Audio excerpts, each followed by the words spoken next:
سے قائم رہو زندگی کہی ہے اسی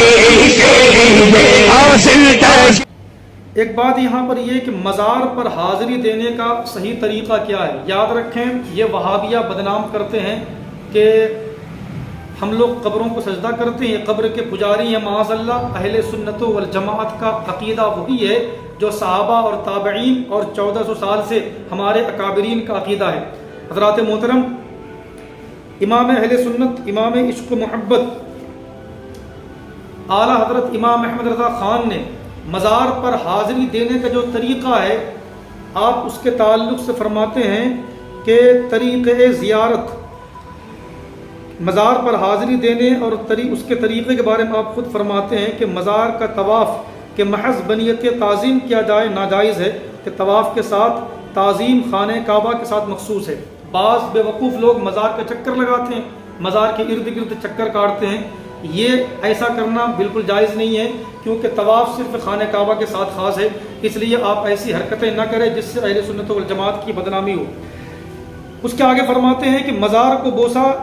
دینا نہ چاہیے، علماء اس میں مختلف ہیں، اور بعض علماء کرام نے کہا کہ مزار کو بوسہ دینے میں حرج کی بات نہیں ہے، بعض یہ کہتے ہیں کہ مزار کو بوسہ نہیں دینا چاہیے۔ بہتر اور ادب کا تقاضا یہی ہے کہ مزار کو بوسہ نہ دیں، بلکہ جب بھی آپ مزار پر حاضری دیں، کسی اللہ والے کی بارگاہ میں حاضری دیں تو ادب کے ساتھ ان کے دربار میں جائیں، ان کی چوکھٹ کو بوسہ دینے میں کوئی بھی حرج کی بات نہیں ہے۔ اسی فتاوی رضویہ کے اندر امام اہل سنت نے خود فرمایا کہ چوکھٹ کو بوسہ دینے میں کوئی بھی حرج کی بات نہیں، لہذا چوکھٹ کو بوسہ دیں۔ اس کے بعد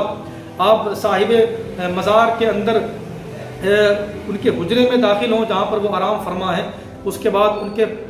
پیر کی جانب سے آپ داخل ہوں اور تقریباً مزار سے 4 ہاتھ کے فاصلے کی دوری پر آپ کھڑے ہوں، اور وہیں سے آپ فاتحہ پڑھ کر صاحب مزار کی بارگاہ میں ایصال ثواب کریں، اور ان کے وسیلے سے اللہ رب العزت کی بارگاہ میں دعا کریں اپنی مغفرت کے لیے، دنیا و آخرت کی بھلائی کے لیے آپ دعا کریں، اور اس کے بعد الٹے قدم واپس آئیں۔ یہ طریقہ صحابہ کا بھی رہا ہے، تابعین کا بھی رہا ہے، اور ہمارے اکابرین کا بھی یہ طریقہ رہا ہے۔ جب بھی وہ کسی مقدس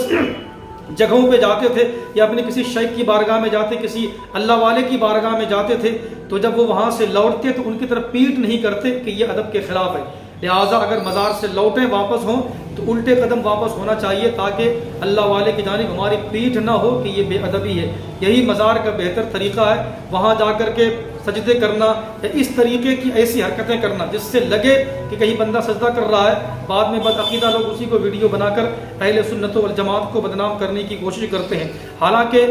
ہمیں اچھی طرح معلوم ہے کہ کسی بھی اہل سنت والجماعت کا ہرگز بھی یہ عقیدہ نہیں ہے کہ وہ مزار کو سجدہ کرتا ہے۔ اگر وہ جھکا بھی ہے تو وہ مزار کو محض چادر وغیرہ کو بوسہ دینے کے لیے جھکا ہوتا ہے۔ لہٰذا آپ ایسی چیزوں سے بچیں جس سے بد مذہبوں کو بولنے کا اور انہیں اعتراض کرنے کا موقع ملے۔ اللہ تبارک و تعالی ہمیں عقیدہ اہل سنت پر سختی سے گامزن فرمائے۔